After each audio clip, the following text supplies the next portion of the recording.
Welcome back to the Politics with Paul podcast. I am your host, Paul Rader. We're really racking up these guest episodes, aren't we? I always lead off guest episodes by saying that I do not take a specific stance for or against a guest's political views or political groups they may belong to, even though that has not been an issue, and I don't foresee it being an issue, but I make that disclaimer regardless. So a few weeks ago, I made an episode which was just me about political apathy. Why do people disengage from the political process? What are some ways that we can potentially lessen apathy? And today's guest wants to continue the conversation on the state of political engagement in this country, especially in regards to civil rights and education policy. How does how we teach our kids and adults about the political process, government function, and so on affect how invested people are in politics? Where are the areas most in need of improvement? How we teach civics and government is a major interest of mine, and that's also the case for today's guest, Shaka Mitchell. Shaka is a senior fellow with the American Federation of Children, or for Children, AFC, an adjunct professor of constitutional law at Belmont University, and an attorney with his own practice. Previously, he was the director of state strategy and advocacy with the AFC, the director of external affairs with Lead Public Schools, and the chair of Tennessee's State Advisory Committee to the U.S. Commission on Civil Rights. So, without further ado, let's talk about education policy and how it relates to civic engagement and how it affects you, the listener/viewer. Please welcome Shaka Mitchell. Shaka, thank you very much for being here. How are you today? I'm well. Thanks for having me on, Paul. Looking forward to our conversation.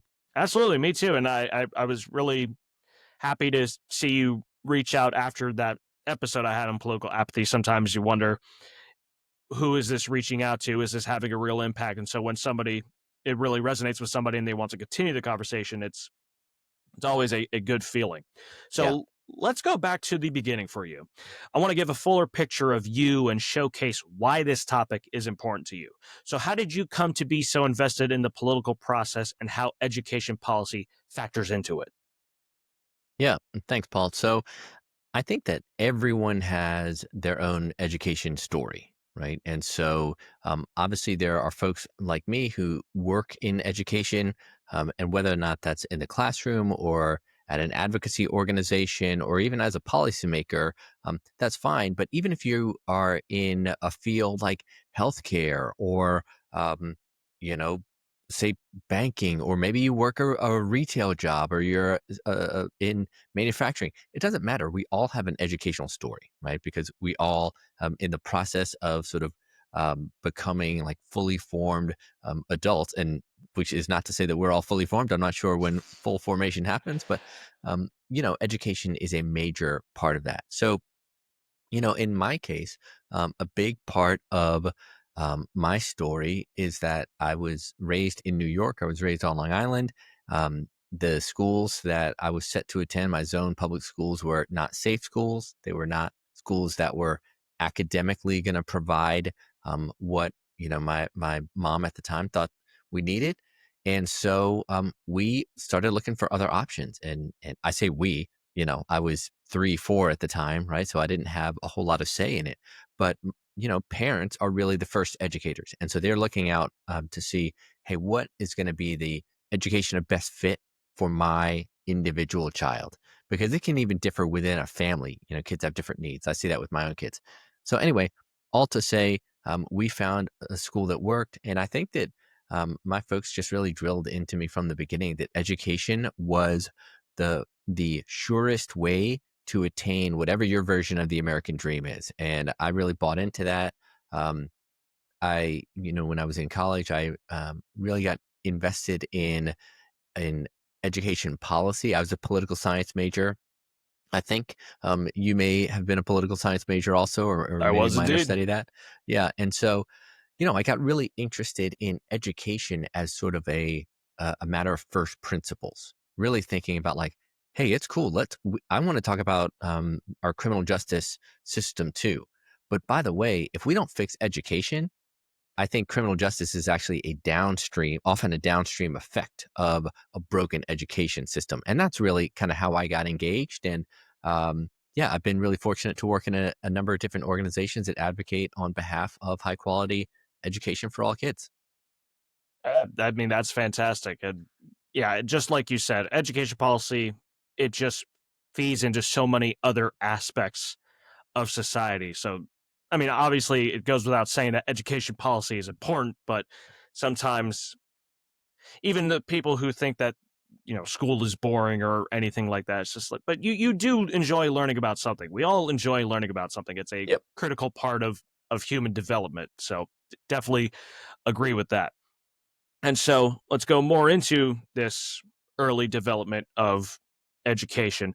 Because I mentioned at the beginning of the interview that you are involved with the American Federation for Children. So, how is the AFC and your work with them involved in education policy and how it relates to political engagement?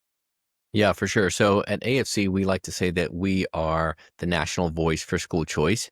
Another way to think about it is that in the K 12 education system, most of the adults, whether those are teachers, superintendents, even school boards, they actually have their own professional associations and they have their own lobbyists, right?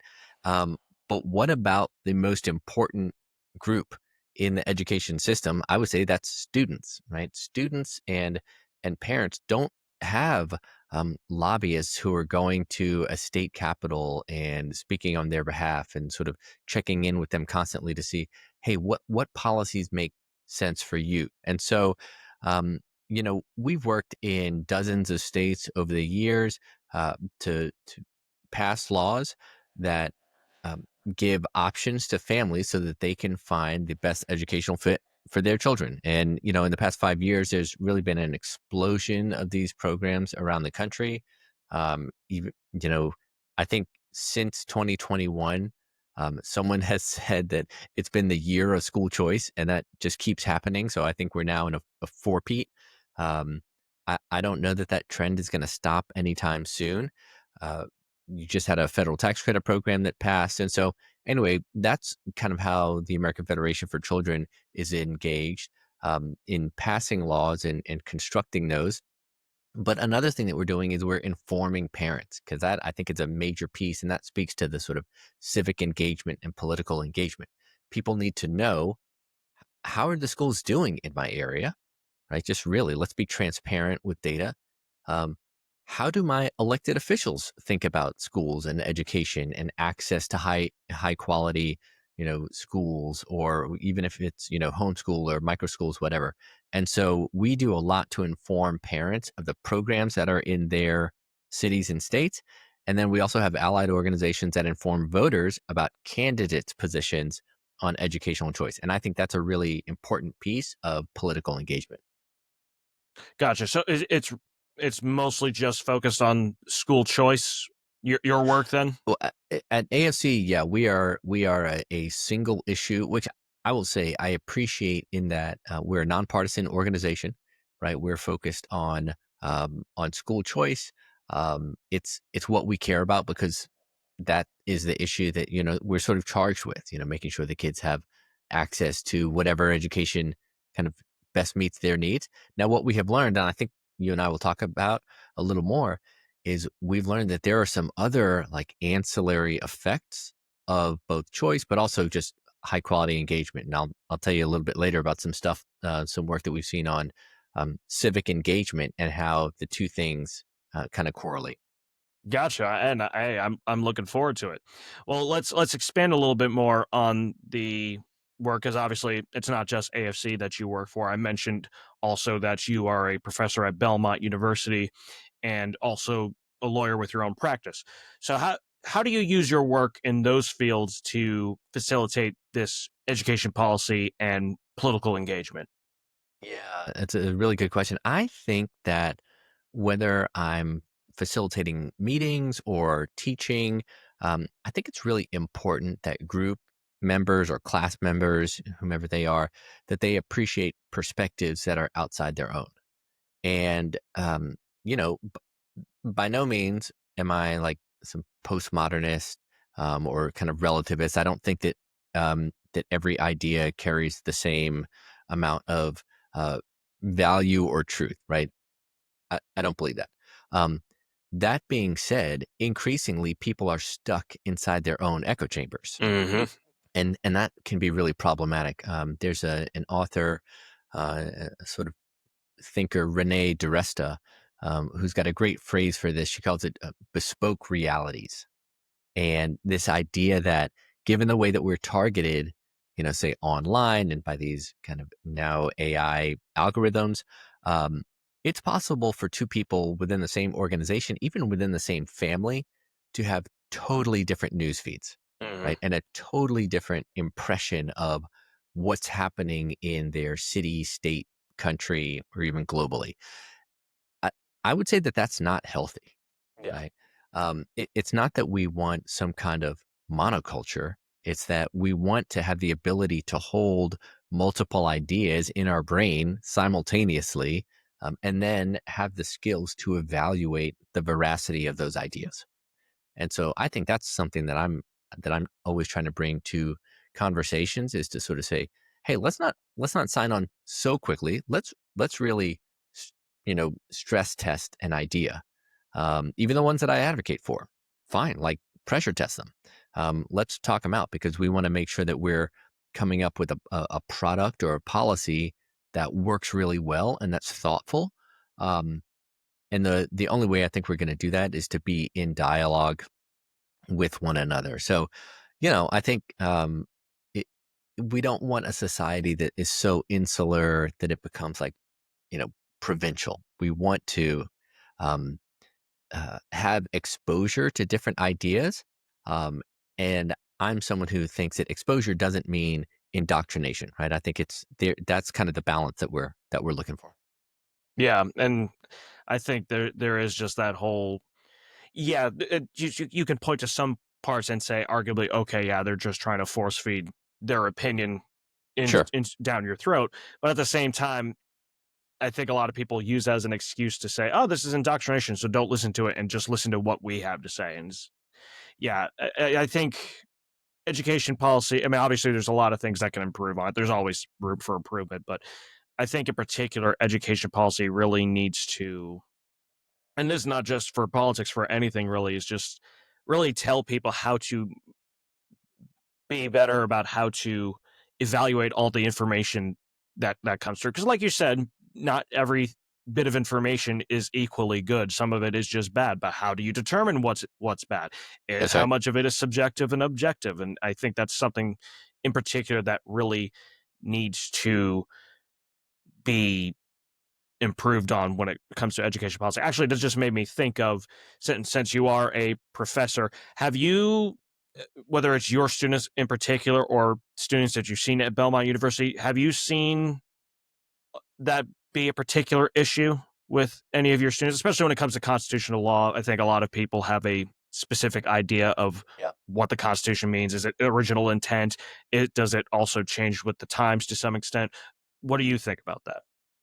Yeah, I've been really pleasantly surprised, I would say. So just this past spring, I was in a class. And I was just doing kind of a guest lecture at Belmont University here in Nashville, which is my alma mater. So shout out to Belmont. But I was there doing a guest lecture. It was um, a media and politics class, and Mm. we were talking a little bit. I was speaking with the class about just different ways that I try to communicate with audiences in my own work, and we were just sort of talking about some like First Amendment and free speech issues, and I was really pleasantly surprised by how engaged the students were. Um, they had a desire to not be manipulated, right? I think we're sort of maybe 5, 6, 7 years ago, this wouldn't have been the case. But I think that right now, students are aware that, hey, you can't trust everything you see online. We're past that, right? And so that's a much healthier place to be than maybe where we were, again, 7 years ago or something. I don't know, seven's the exact right number, but where people sort of said, well, I saw it online, so it must be true. Okay. So I actually think that students are developing some more savvy about this. They know that, like, hey, let's take a beat before we just repeat everything that we heard online, because there's some wild stuff out there. Yeah. And again, this is where I think education is really important, because you need to be educated so that you can evaluate these claims, so that you can ask not just the first question, but the second and third and follow-up questions to get to the heart of the matter. No, that's great to hear, and yeah, I mean, it can happen to all of us. Every once in a while, we all have knee jerk reactions to things, Sure.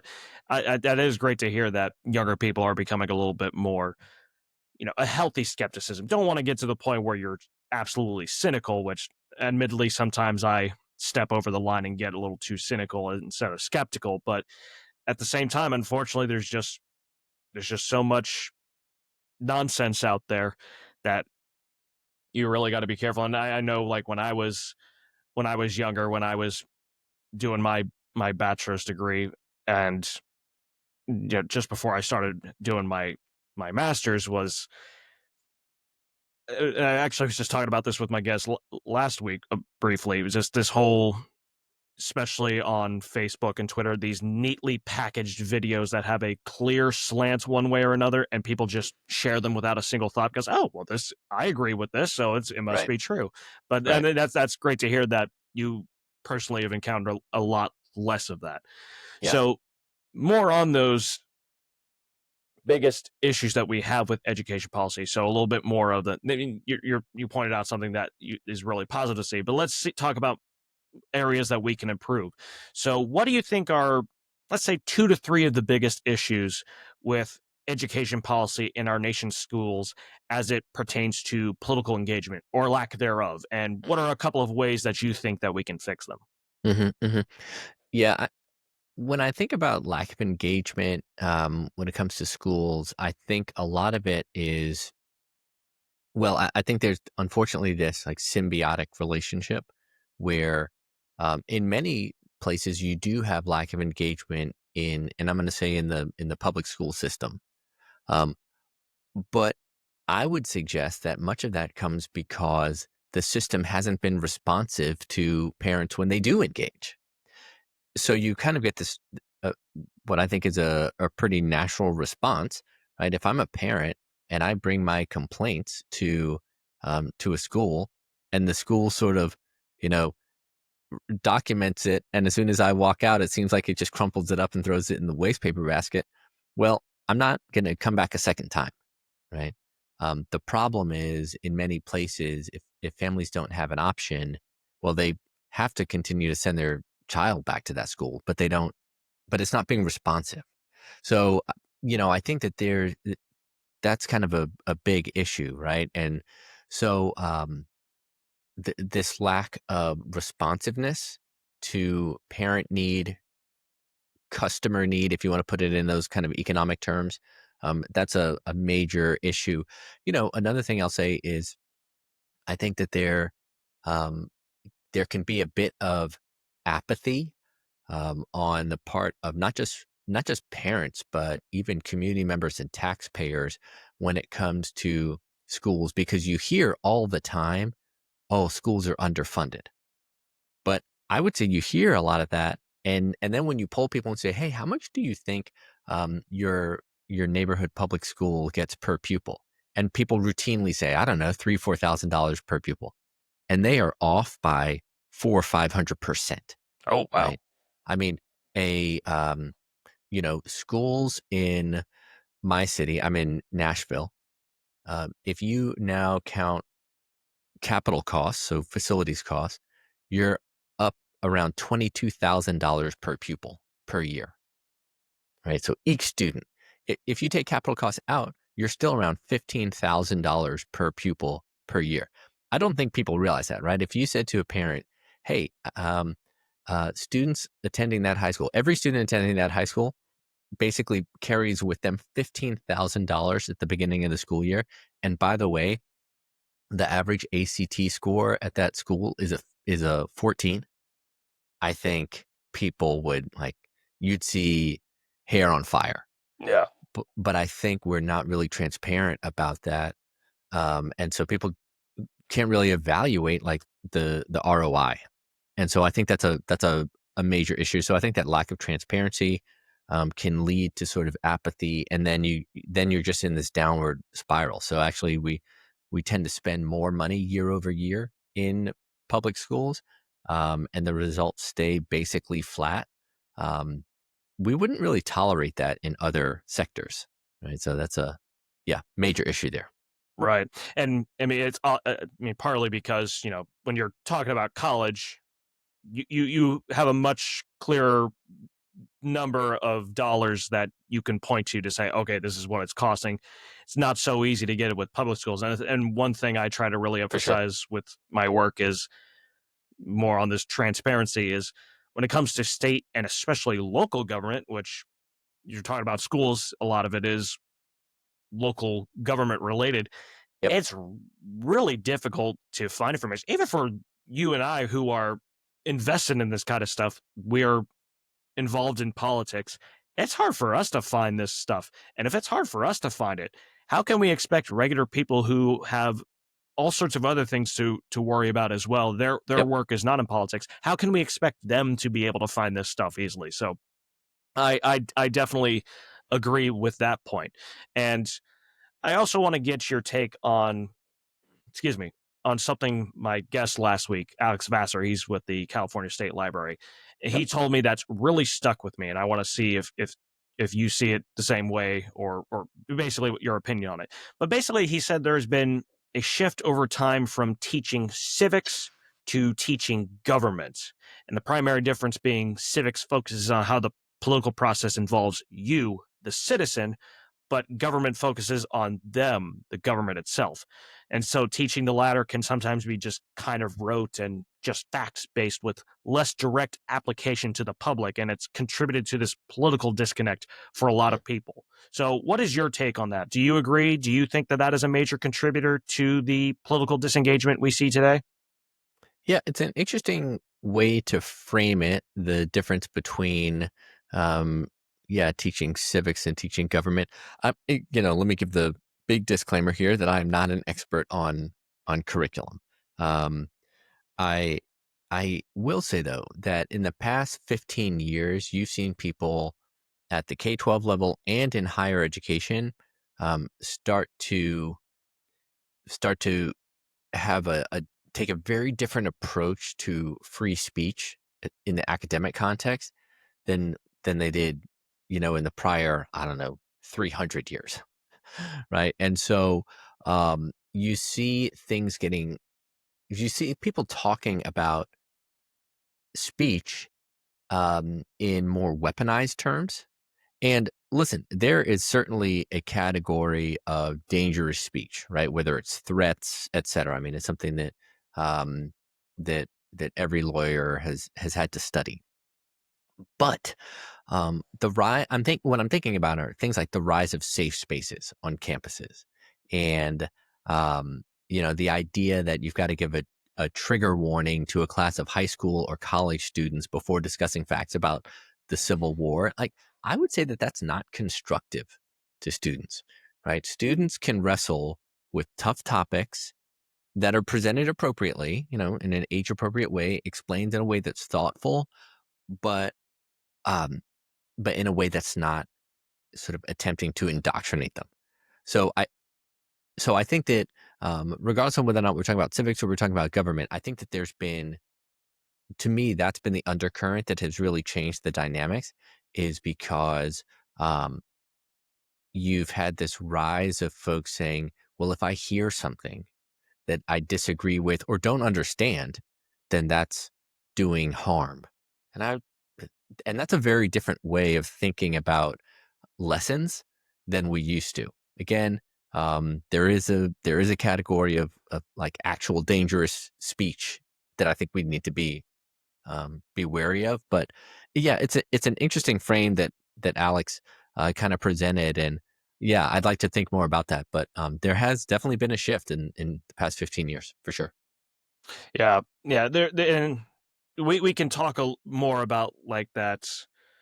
What is the proper balance between, yeah, we want to some extent, yeah, you want to protect people, but at the same time, you can't coddle them, but at the same time, you need to, we can't really think of exactly how I'm trying to word this, but yeah, what is the proper approach? But at the same time, yeah, we can't just coddle kids, and because then we're also treating them like they can't learn about this stuff and think critically about it.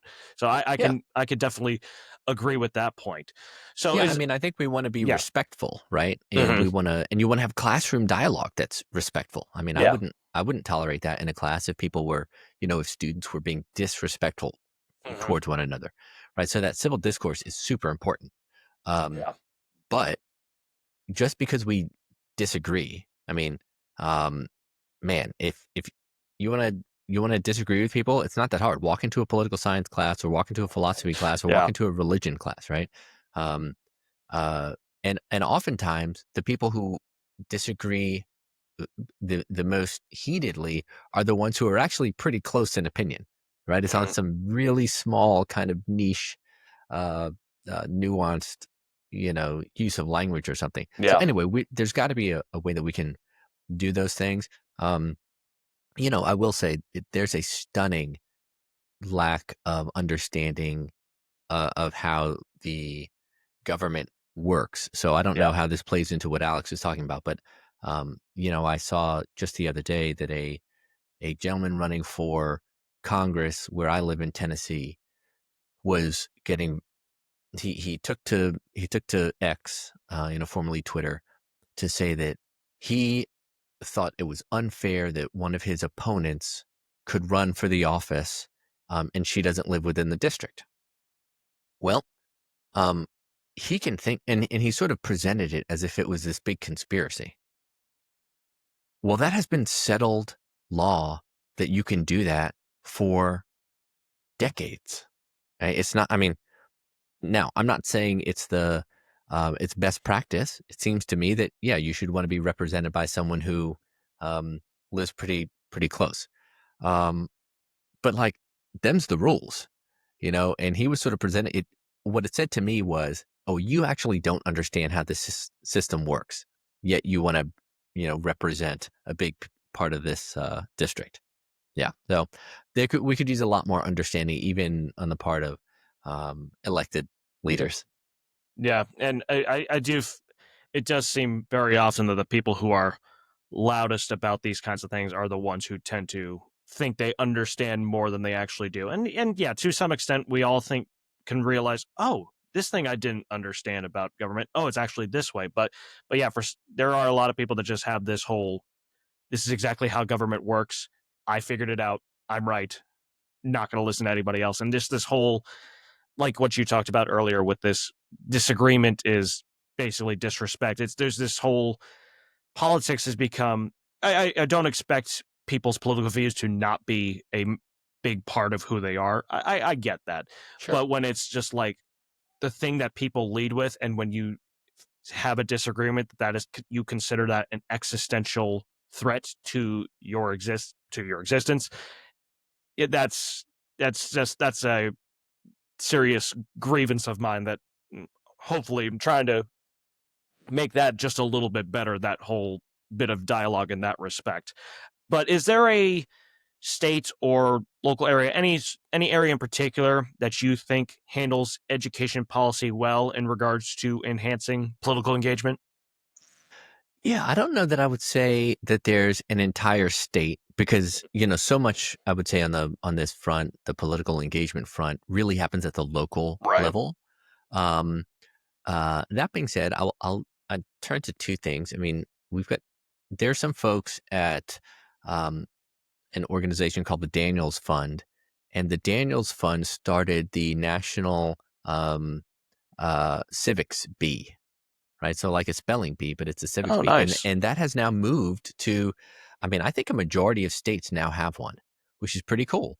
Oh, And so getting people, getting kids, I think these are middle school kids, right, engaged in their understanding of civics, and I think that's a pretty cool movement that's yeah. taken shape in just the past few years.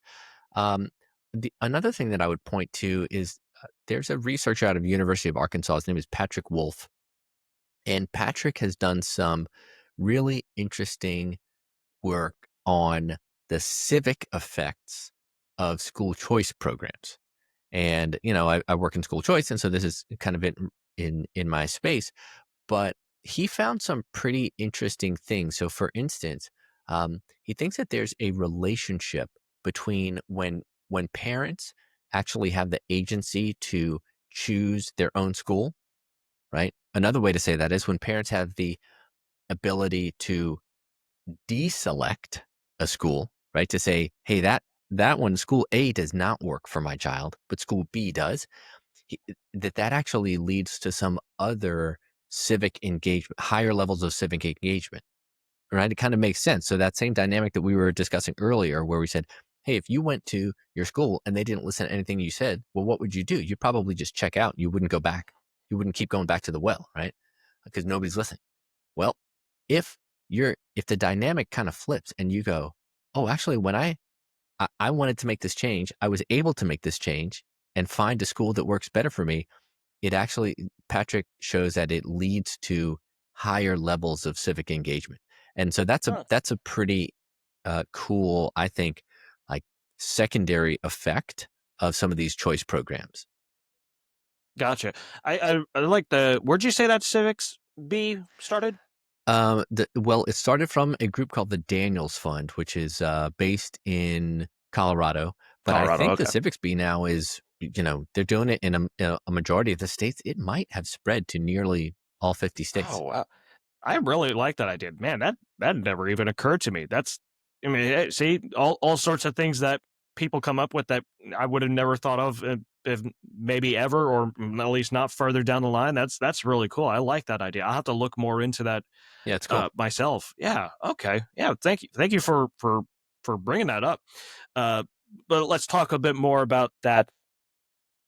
We talk especially with the earlier on with the first few questions, talked more Yeah, about the involvement of parents. And one of the things that is, I talked about with my podcast episode on political apathy was another major contributor to it is the lack of being surrounded by other civically minded individuals, such as right. people's own parents.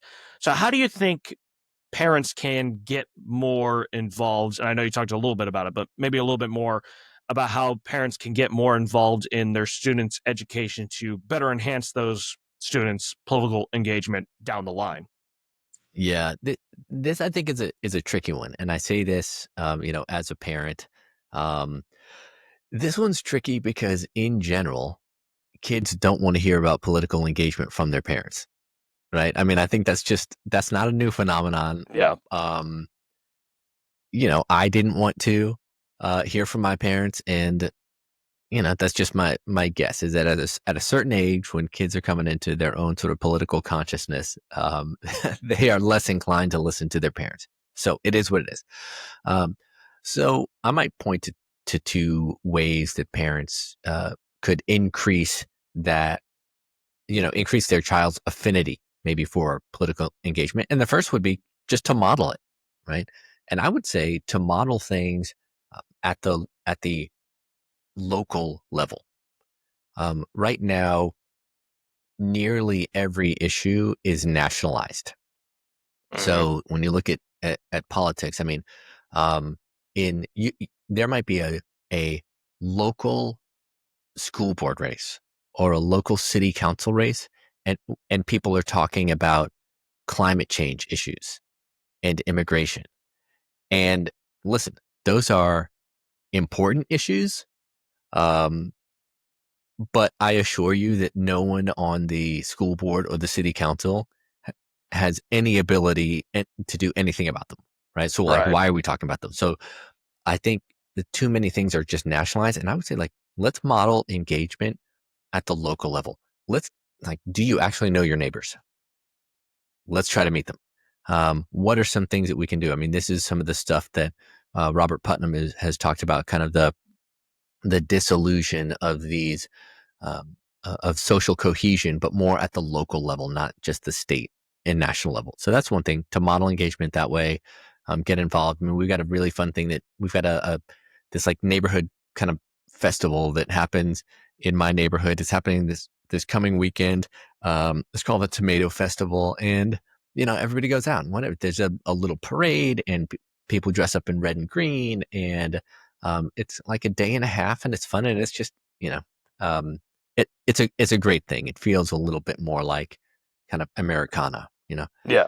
Second thing I'd say is I really do think like parents, even if they didn't love it themselves, ought to encourage their children to um, learn about and read about and study history, if for Hmm. nothing else, because it's a way to help your children um, avoid being taken advantage of, right? Meaning, if you haven't studied anything, like how are you going to weigh the veracity of claims that people are making to you?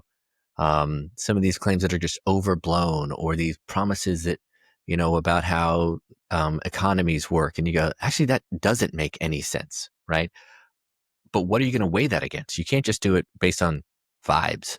So I would say like model engagement and encourage them to study a little bit. Yeah. Yeah. And that's something that's easy for somebody like me to take for granted. My parents are pretty politically engaged, and I took an interest early on. I really realized that was where my interest was Mm. in high school. I didn't quite know exactly what I wanted to do with it at that point, and obviously I had different view. Some of my views are different now than what I had then, and just my general approach to politics. But it's very easy to, like, especially when I was younger.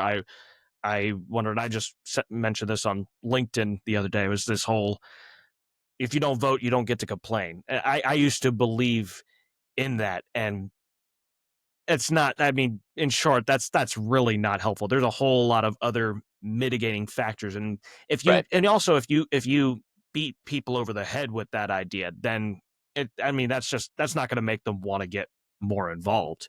Yeah, I agree So with that. yeah, so I definitely think that's, like you said, that's having to model engagement and why they should get more involved. And even just like you said with the just going out and meeting your community, it doesn't even have to be anything directly political, but just having that cohesion and mingling with other people in your community really gets you to, you know what, I really care about this community. I really need to think more about the community issues. So appreciate you bringing that up. But let's move to beyond school, because I think Yeah. a little bit more on these adults getting more engaged, because I think we don't really focus enough on adult slash continuing education. We have all these debates about how to teach our children and everything, but what about people who are out of the formal schooling system? So AFC, of course, looks at children's education policy specifically, but how involved are you in the continuing education front? And in what ways could we improve adults' political engagement with changes to how we deal with continuing education policy? Yeah. Yeah. So we don't at AFC, we don't do a ton in the higher ed space, but I will mention one thing that I think is important, and we've seen recently. You've probably heard of, and some of your listeners have probably heard of, education savings accounts, and these are these sort of new um, educational choice vehicles, right? Where a family gets the usually it's the state um, uh, per pupil amount, and they can spend it on a range of educational um, issues. So in Florida, for instance, I think over 400,000 kids now use ESAs, and there are something like 19 programs across the country. So these are people are using these with increasing frequency. One of the things they're using them for is for career and technical education. So a lot of students are using these, using ESAs and ESA dollars to pursue certificates, right? To do things that maybe aren't necessarily an AP course, right? But maybe something that allows them to go into the trades, Hmm. or I say the trades, but maybe allows them to get like some kind of programming certificate, right? Because they want to do that. So that's been a pretty interesting use, and I think is apt to show some real return on investment. I would say there's been a whole lot of movement in this space. There's some work that's come out from a group called the Burning Glass Institute. They put out some great work on the power of these certificates. But in some cases, it's the hype surrounding certificates too. So I want to sort of call that out too, because there you can get a certificate to do lots of different things. Mhm. Burning Glass looked at them and said, all right, out of this whole wide world of certificates, there's actually only a relatively small percentage that seem to have much economic impact on your future job prospects. So I think that it's a shifting place, it's a changing place. I do know that a lot of career or what you might call like community colleges or places where you can get an associate's, a lot of them have a really low graduation rate, sort of matriculation rate. So I think that's something that states need to work on. um, I also think that it seems to me, those are prime opportunities, if we're not doing them already, to do things like have voter registration drives. You've got a captive audience. Like, why in the world are we not signing every one of those students up to have to vote, right? Why aren't we informing them of when these kind of off-timed elections are happening? So, like, in my city, we do school board elections in, Odd years. August, in odd years. Mhm. Yeah, I mean, it's just at these really goofy times. Well, if you've got a captive audience, somebody needs to tell them about that. So, I'm not an expert in that space, but I do think there's some things that we could do to increase engagement among that audience. I really like those points because, like I said, I think there is just that whole continuing education front. I think that kind of gets neglected, especially if, even if you had civics work out, or if civics was taught well in schools, well, what about the people who are already out of school who didn't have that Yeah, civics education? So, how do we uh, yeah, build that up? Uh, but a lot of citizens feel part of this whole disengagement is because, like you said several times already, a lot of citizens just feel that the government is not there to work for the public. It's just for the benefit of the government officials and for special interests. So, how do you think that impacts education policy and people's willingness to want to learn about how the government works, or more specific ways that you've seen that impact their willingness to learn? yeah.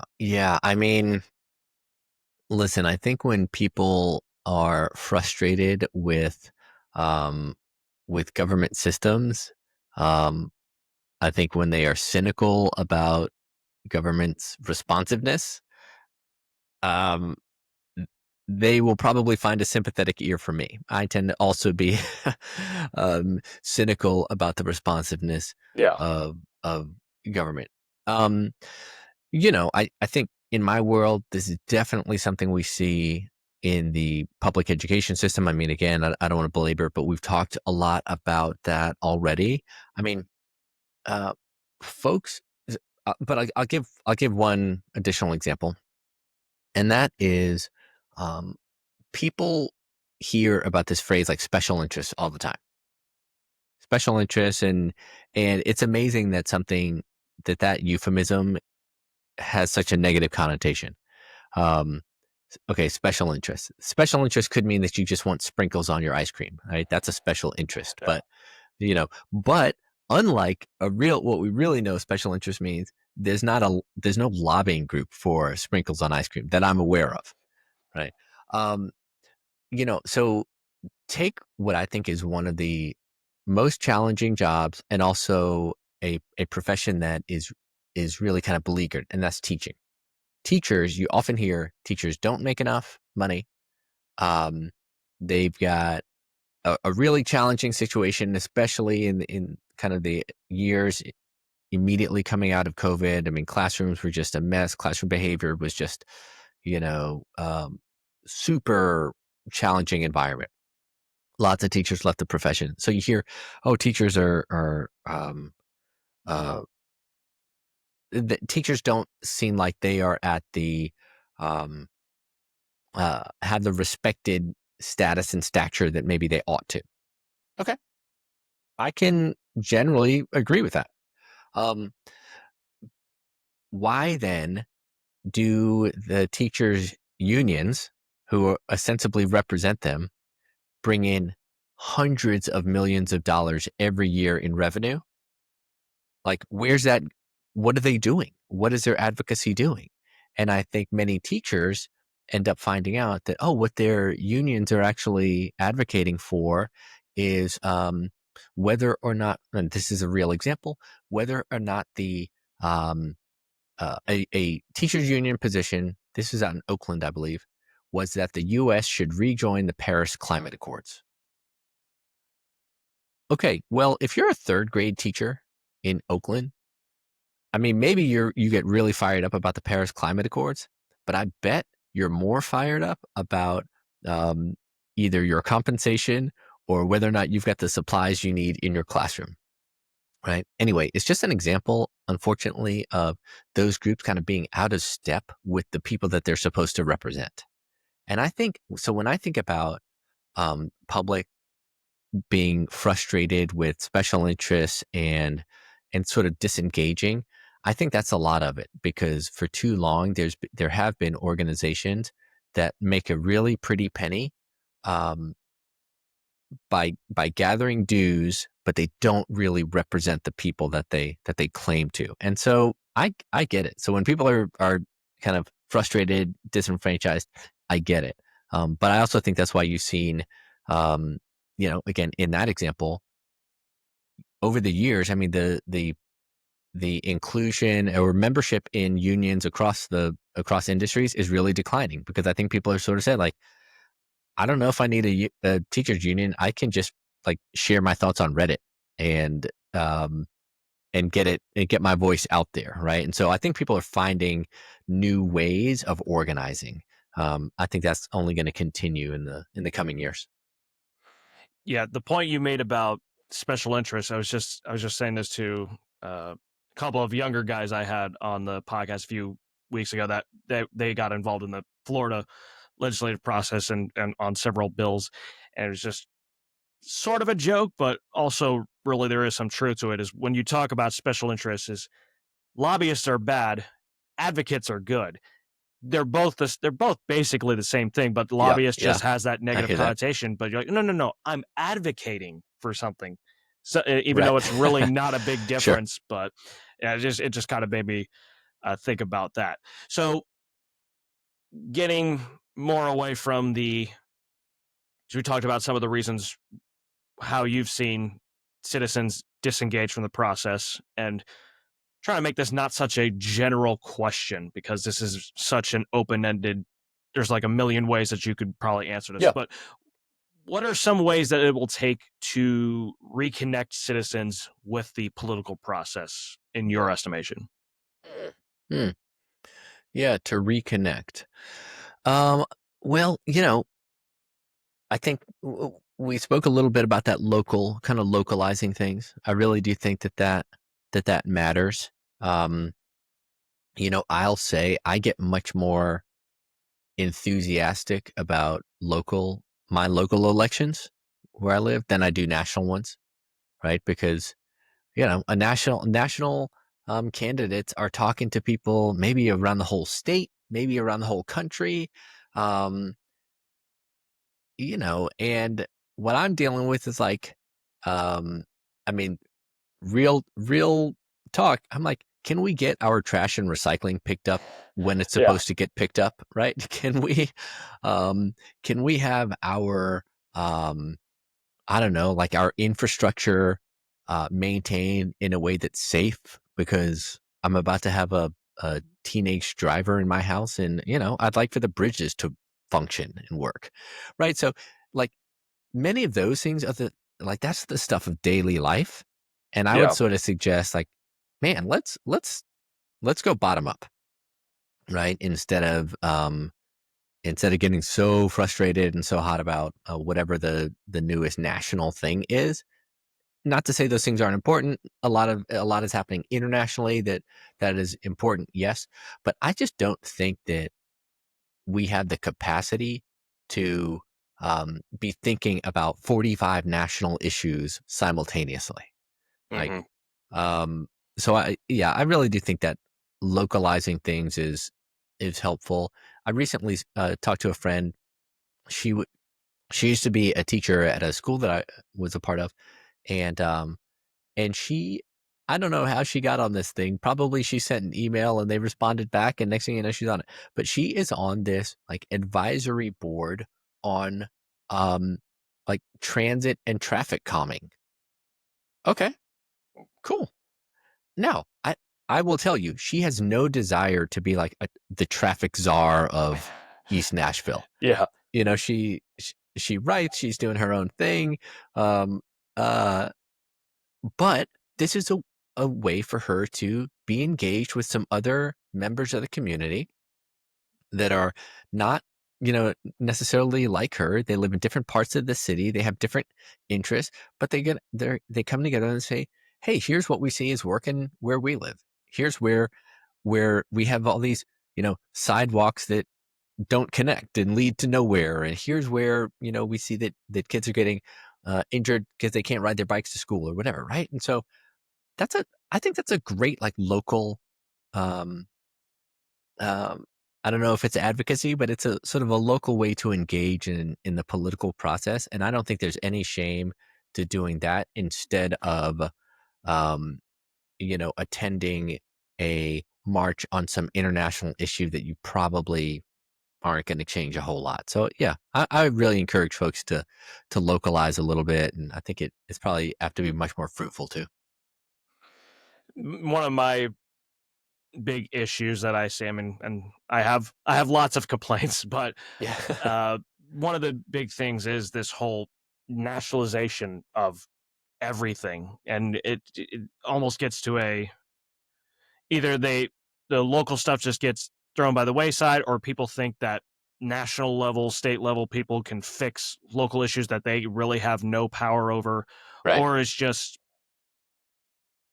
there's just like a one. Sometimes people think there's a one size fits all. What worked here is absolutely going to work here if we do it 1-to-1. I mean, maybe it will, but Right. you got to take into account all the local details to everything to really see, oh, is this other thing going to work down here? And yeah, so I definitely like that whole localizing of things. But it is that is one of those unfortunate things that I think we've seen is the whole everything's just becoming so nationalized in their context, and it's just let's let's break things down a little bit, like you said. So uh since we're running out of time, one more question before the fun, random, non-political question that we have. Do you think that improving our education policy, particularly with how we teach civics and government and why people should be invested in the political process, do you think that that will lead to a discernible decrease in our nation's polarization? Yeah. Yeah, I really do. Um, I do think it will lead to a decrease in polarization, um, because I think education is a way to sort of push back on um, what is this thing called the Dunning-Kruger effect. Yeah. I don't know if you're familiar with this, Hmm. right? But this sort of it's this cognitive bias that leads people with less knowledge or less skill to overestimate their competence, right? Um, it it reminds me of, I don't know if you saw this or it made the rounds, but there was this Joe Rogan interview with this actor Terrence Howard, and where Howard makes these wild claims Two of plus two is not does not equal four. 2 plus 2 does not equal 4. Oh, He comes up with his own like periodic table. the math ain't Um, mathin'. yeah, and I gotta say, like, do not take math or chemistry advice from Terrence Howard. Um, he seems he seems like a nice enough guy, and he has some real skills, but um, you know, he is, I think, like typifies this effect where you go, okay, he does not have expertise or competence, and he way overestimates Yeah, himself. That kind of describes a lot of the internet, right? And yeah. it describes, and I think it definitely describes what can happen again, if people don't have the broad-based knowledge to be able to evaluate claims. And so Mhm. that to me is ultimately it about education. Because listen, I'm also not a chemist. Um, but I think I could read enough uh, about people who claim to be chemists to discern where there's somebody who's just kind of a charlatan. Yeah. And that's really important. And I think it's important in chemistry and mathematics, but it's also super important in the political space, right? Can we evaluate which one of these candidates is just kind of a charlatan? Because there's a lot of them. Um, can we evaluate who's got some claims that maybe aren't perfect, but have some truth to them, have some value, and they're thoughtful? Um, and I think a part of that, a part of why that works, is because when you are educated, you realize that life requires a lot more nuance than just staying in your small little bubble. Education helps us to ask and answer questions. It helps us to, frankly, like, once you realize how much knowledge is out there that you don't have, well, I actually think the thing to do is to be humble and to actually ask people for help, right? So you can be now in community and in communication with people. So yeah, I really do think education will help us to get out of the polarization. I also, last thing I'll say about it is, um, I think this is especially important with AI just making such tremendous strides, um, in the past just months and years, and it's going to continue. I don't believe that AI anytime soon is going to help us answer questions about what it is to live a good life. Yeah. It may help us, with like, um, create a plan for me to, build a new chicken coop. That was our summer project, and I did that. Okay, cool. Although the geometry on it was not great. Um, but to answer these questions about like ethics and morals and religion, I think we're gonna still have to be in communication with other humans, and hopefully those are other thoughtful humans. So I think that education gives us the tools to evaluate those types of questions. Yeah.